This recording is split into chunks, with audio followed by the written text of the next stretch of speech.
오늘 여수 국가산업단지 내 화학공장에서 가스 유출 사고가 발생했습니다.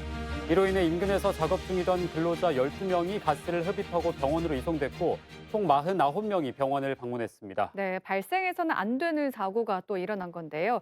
우리 지역에서 화학물질 사고를 예방하고 관리하는 곳으로 영산강 유역환경청이 있습니다. 오늘 이슈 초대석에서는 영산강 유역환경청의 김승희 청장과 함께 얘기 나눠보겠습니다. 안녕하십니까? 안녕하십니까. 네. 먼저 현재 여수산단 화학공장의 사고 상황은 좀 어떻고 사고 원인은 어떻게 파악이 되고 있습니까? 예, 오늘 10시 47분경에 여수 소재 금호 석유화학에 있는 고무 공장에서 사고가 났습니다. 사고 원인은 4층에 드레인 밸브가 있는데 드레인 밸브가 잠기지 않은 상태에서 그 밑에 있는 2, 3층에 작업자 12분이 작업을 하다 보니까 거기서 흘러나온 가스를 흡입하게 된 상황입니다. 네. 그리고 다행히 초동 조치를 했고 그 흡입했던 분들은 증상을 느껴서 병원에 이송됐고 바로 치료를 한 상태입니다. 그리고 귀가한 상태고요. 그래서 저희가 일단은 초동 조치를 마무리했고 추가적인 방제자 조치를 해서 큰 사고는 막았다고 봅니다. 그렇지만 앞으로 약간 저희가 보기에는 부주의한 사고로 보입니다. 그래서 네. 사고 원인을 좀 철저히 조사하고 또 추가적인 피해가 없는지 조사할 예정입니다. 네, 다행히 지금까지 인명피해는 발생하지 않은 걸로 확인이 됐네요. 예, 예예. 영산강 유역환경청이 사실 화학사고까지 담당하는 줄 잘 모르시는 분들도 많을 것 같은데요. 예. 영산강 유역환경청이 어떤 일들을 하는지 소개를 좀 해주시죠. 예, 말씀하신 대로 이제 이번 피해가 났고 또 앞으로도 이게 여수 산단에 있는 화학물질 시설에 대해서 안전 점검을 철저히 할 예정이고요. 그런 화학물질에 대한 안전 점검과 함께 가장 중요한 것이 이제 저희가 전남, 광주, 그리고 제주, 그리고 어 하동과 남해 지역에 한 400만 주민들이 살고 계십니다. 그분들한테 환경 서비스를 제공하는 게 가장 주된 임무입니다. 가장 크게는 이제 안전하고 깨끗한 물을 공급하는 거 하고 또 홍수로 인해서 피해를 예방하는 것들이 네. 가장 크고요. 그리고 또한 최근에 이슈가 된 것처럼 탄소 중립을 위해서 전기차, 수소차를 보급한다든가 그리고 지역의 탄소 흡수를 저장하는 시설 그런 역할을 하고 있습니다. 아울러 수질 오염이라든가 대기 오염에 대해서 철저히 좀 방지를 하고 있습니다. 네, 수질오염 관련해서 말씀을 해주셨는데 환경부와 국토교통부가 그동안 좀 나누어서 맡아왔던 게 수량, 수질, 재해 관리 같은 이 물 관리 업무였는데 올해부터 환경부로 완전히 넘어갔더라고요. 어떤 부분에 좀 변화가 생기는 걸까요?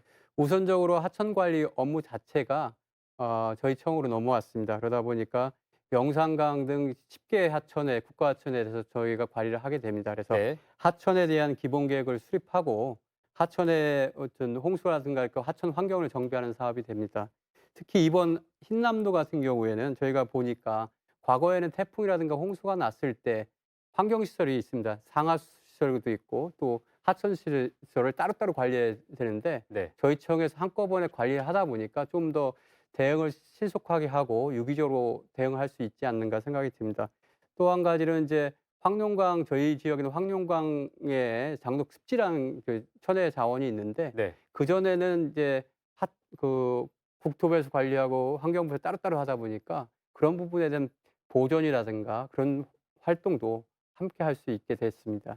네, 그렇군요. 앞서 잠시 말씀해 주셨지만 영산강과 섬진강 유역을 관리하고 있는 것으로 알고 있는데 예. 현재 두 강의 수질 상태는 좀 어떤가요?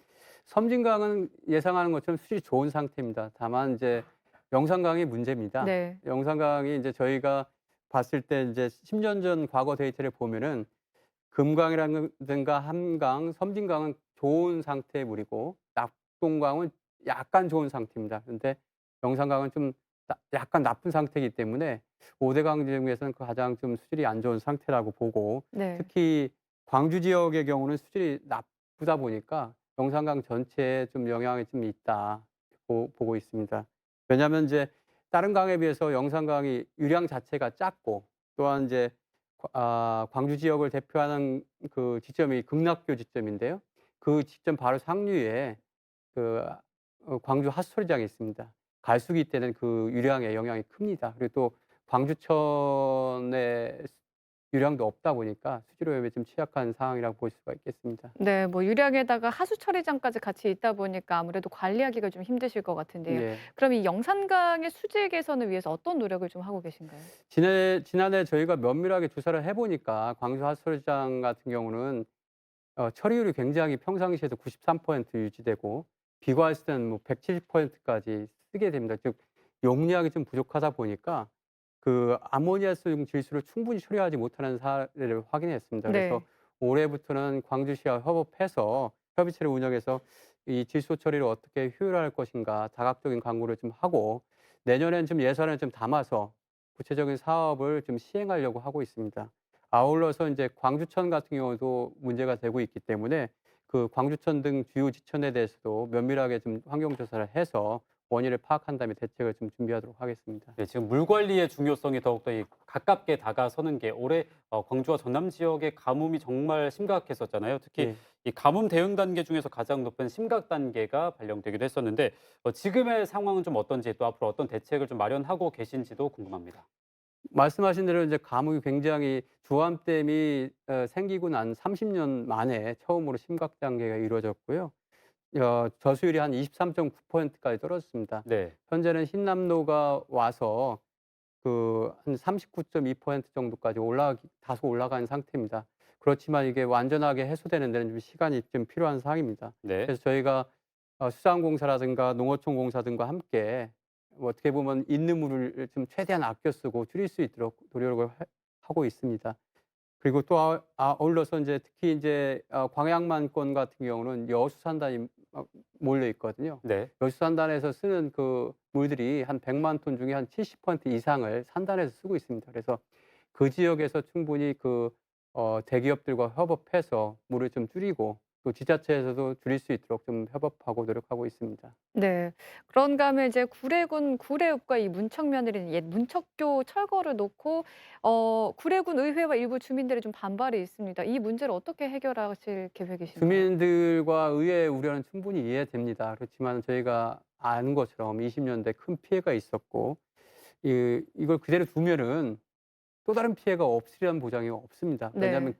기후 위기라는 것이 굉장히 돌발적이고 예상하지 못한 상태가 있기 때문에 또다시 피해가 안 난다는 보장이 없고 또한 문척구 자체도 홍수위라는 게 있습니다. 적정한 홍수위보다 한 3.4m 밑에 설치돼 있다 보니까 그것이 또 그것뿐만 아니라 또한 다리 교각 간의 사이도 이게 좁다 보니까 홍수가 났을 때 침수되고 또 쓰레기가 내려와서 이게 영향을 줄 수가 있는 큰 상황입니다.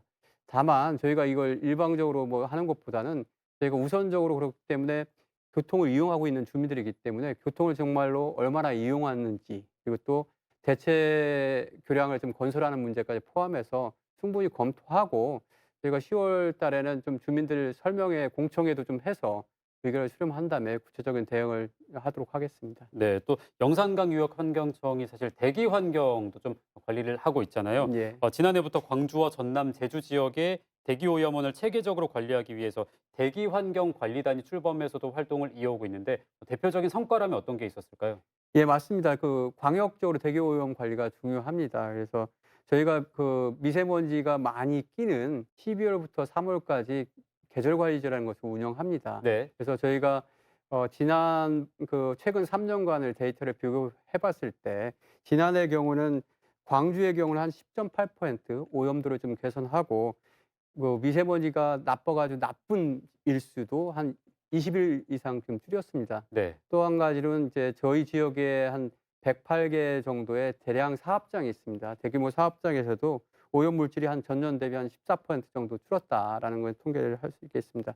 무엇보다도 이제 저희가 통합적으로 관리를 하다 보니까 드론이라든가 이동 측정 차량을 통해서 과학적으로 좀 감시 활동을 할 수 있게 된 게 큰 효과라고 볼 수가 있겠습니다. 네. 그럼 끝으로 지역민들께 좀 전하고 싶은 말씀 있으실까요? 저희가 미래 세대를와 뿐만 아니라 현 세대를 위해서 탄소 중립이 꼭 필요하다고 봅니다. 광주, 전남, 제주에서도 탄소 중립을 선언했고 KBC에서도 탄소 중립 챌린지를 했습니다. 그래서 저도 참여한 바 있습니다. 그래서 탄소 중립을 하기 위해서 우선 지역 주민들이 에너지를 줄이고 또 전기 수소를 타고 그리고 플라스틱의 사용량을 줄이는 지역 주민들의 적극적인 협력이 필요하고요. 또한 이번 화학 사고에서 난 것처럼 주민들이 좀 화학 사고에 대한 경각심을 갖고 충분히 유의해 주셨으면 좋겠습니다. 저희도 노력하겠습니다. 네, 오늘은 김승일 영산강 유역 환경청장과 함께했습니다. 오늘 말씀 잘 들었습니다. 고맙습니다. 예, 감사합니다.